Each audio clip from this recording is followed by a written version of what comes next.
Еще каких-то пару лет назад из-за натянутых отношений с Узбекистаном кыргызские экспортеры и не мечтали, что когда-нибудь наши товары будут массово поступать на прилавки соседнего государства. Теперь это в прошлом, и на сегодняшний день большим спросом среди узбекских потребителей пользуется наша органическая продукция. По словам экспертов, открылись новые двери для больших возможностей. Ведь 32-миллионный рынок – это серьезный потенциал, отмечают они. Импортеры Узбекистана сегодня желают и ищут пути сотрудничества с кыргызстанскими экспортерами.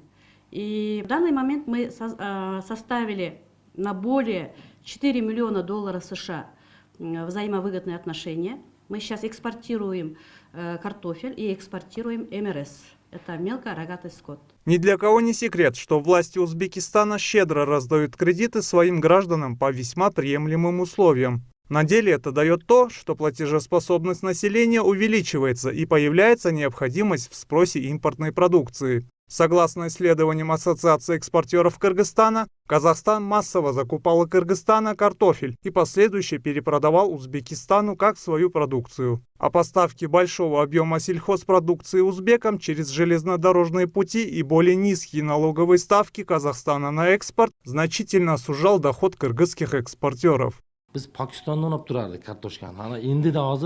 Ранее мы покупали картофель из Пакистана и Казахстана, но сейчас делаем упор на закупку качественной белой картошки у соседнего Кыргызстана. Что касается скота, наши граждане уверенно могут покупать любой вид рогатой скотины. Ведь нашим президентом дан указ выдавать гражданам кредит в $3200 сроком на 3 года с очень низкими процентами. А наши импортеры видят огромный потенциал от соглашения торговли с кыргызскими предпринимателями.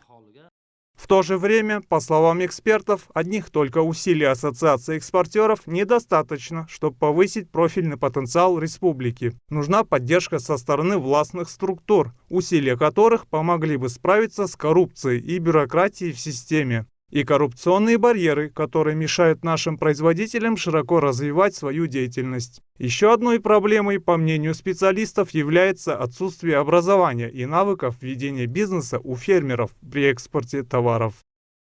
Рашид Алиев, Бектур Калыков, новости Ош Пирим.